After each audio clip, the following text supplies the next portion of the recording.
essa é sua nova cama, Zazie. Mas isso é uma cama de cachorro. Exatamente, porque você é um cachorro. Um cachorro sujo e cheirador de peido. Cara, eu sou só um bebê. Por que você é tão cruel? Crianças, hora de fazer as tarefas da casa.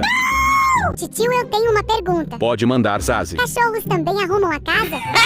Claro que não. Cachorro só come, dorme e faz cocô o dia inteiro. Já que ele disse que eu sou um pincher, ele vai ter que fazer todas as minhas tarefas. Isso faz muito sentido. Tarefas em dobro para você, filhão. Para com isso, pai. Isso não é justo. Você acha que ele deve fazer as tarefas da Baby Zazie? Me ajude a decidir.